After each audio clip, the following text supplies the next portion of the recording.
American Descent, American Revenge. I came to express the rap I manifest.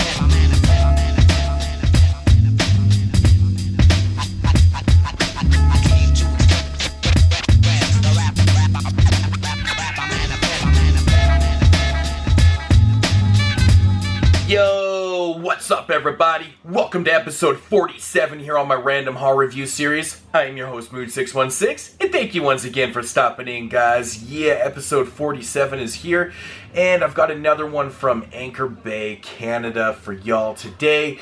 And this one right here comes out March 8th, so if you're interested after the review, maybe go out and purchase this one. I don't know. But this one right here, I've never actually heard of at all. Never heard of this one at all. And, I'm always intrigued by any film that has American in the title. So right away I was like, okay, I gotta check this out. Read the premise on it. Sounded pretty cool. Sounded very cool. And this one here is called American Descent. Yeah, as you can see, it probably has something to do with war or war related. But yeah.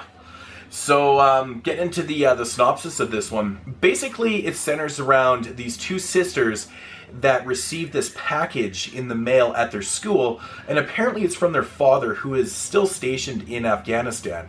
Now, they inside the package, it's actually a DVD, so they pop it in and they watch it, and they're not entirely sure if what they just watched is real or fake, so they didn't really want to say anything to anybody, so they asked their father via Skype if he had sent anything to them recently and stuff, because it didn't have a label on it. It just said that it came from Afghanistan or whatever.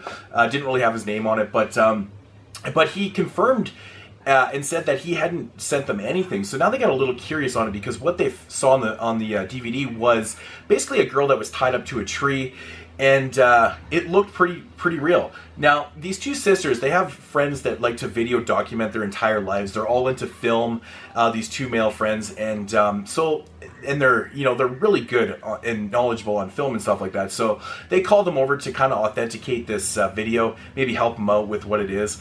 They all sit down and watch it. And one of the guys notices a sign in this video, and he's like, man, I think I know exactly where that is. So, and they said, yeah, it looks pretty damn real. So they go to investigate, they go to this forest, and they actually find the place where it was videotaped. And lo and behold, they find a kind of like a clue. They find a bag with like a USB in it. And so they pop that in, and that leads them to like another clue and stuff. And then they just keep, one clue just leads to another clue. And that's how the story kind of unravels in this one. Now, they don't really know exactly what's going on, because they feel like they haven't done anything. They don't know why this person is messing with them or what exactly is going on, but they're very intrigued on finding out the whole story, like what is going on, from all these clues that are just leading into each other and things like that. So, of course, the deeper they get involved into this, the scarier it gets, and now, yeah, they got to figure out exactly how to survive this. So, so that's the premise of the film now. Now, my thoughts on this one. This is basically one of those type of films that's, it's pretty much found footage. The whole story of the antagonist in this film is told throughout the entire story through video footage, and that's how you kind of get a background on him and exactly what he's up to and why these events are happening in the film. Also, you follow these four characters, these two sisters, and, these male guys, and, everything, of course, is found footage, because they're videographers. That's what they do. They videotape everything. So everything is on tape. Now, being a found footage film, this one is actually, there's a lot of steady cam in this, because they take pride in, they even talk about in the film, they take pride in the way they film things and the way things are shot. So it's not overly nauseating to watch. So at least it has that going for it and stuff. In the third act, I will say that it does get a little crazy. It gets a little nauseating towards the end, because there's a lot of really, really shaky cam work and stuff like that. So it does build up to that, but it's also due to the fact that it gets pretty crazy towards the end of the film also. But I actually kind of enjoyed this film. Now, the story itself isn't really the greatest story in the world. Once you figure out exactly why the antagonist in the film is doing what he's doing and things like that, he kind of went to these crazy extreme lengths to do, to get revenge. Is essentially what it is. It's not really a spoiler, because it does tell you in the back that this is, it's like a war revenge type film. And but I honestly did like the way it it, kind of developed itself throughout the film. A lot of the clues that led into the next clues and stuff were really interesting, I have to say. They took a lot of imagination and stuff like that, and, a lot of effort they put into, just kind of calibrating the antagonist moves in this one. I thought it was really interesting because there's actually one scene, the girls, they find this USB and then they find another clue, and it leads the guys into this video store, and of course they're big into film, into horror films and stuff, and they find this VHS tape of a sequel of a franchise that doesn't exist, and it's like part 9, and the guy pulls the tape out and he's looking at it and he notices that their pictures are on the back, and that's like the new clue, so they have to go home and pop in the video cassette. So I thought that was actually a really nice touch in the film. It goes from like modern technology into like VHS and things like that. So there was a lot of really cool things that are going on.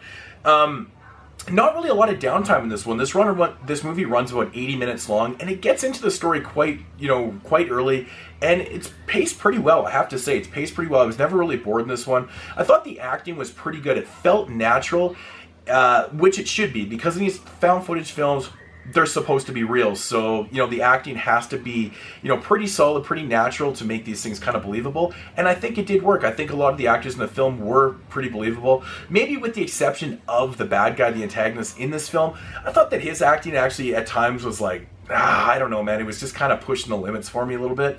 Now, I wasn't really too sure on where I was going to be standing with this one until it gets into the third act of the film.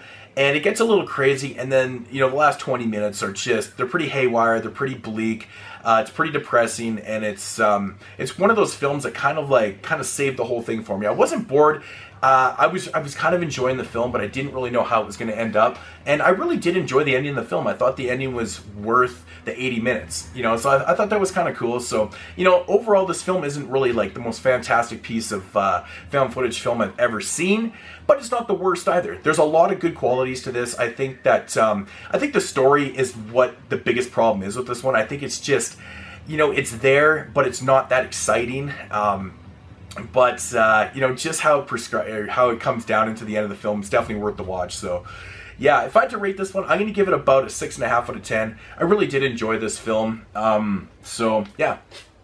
Like I said, it comes out March 8th on Tuesday, so if you like what you heard, maybe run out and grab a copy, and that is American Descent on Anchor Bay, Canada. I'm not sure if this is being released in the US or not, but yeah, kind of a cool thing.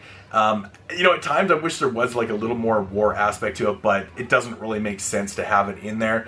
But you do get to see clips and stuff throughout the film, which is kind of cool. So, but yeah, American Descent, give it a shot, man. It's a decent watch. I enjoyed it. So anyways, guys, that's going to do it for episode 47 here on my random horror review series. Check you guys next week. Peace out, homies. Yeah, it says right on the cover, if you wrong us, shall we not revenge?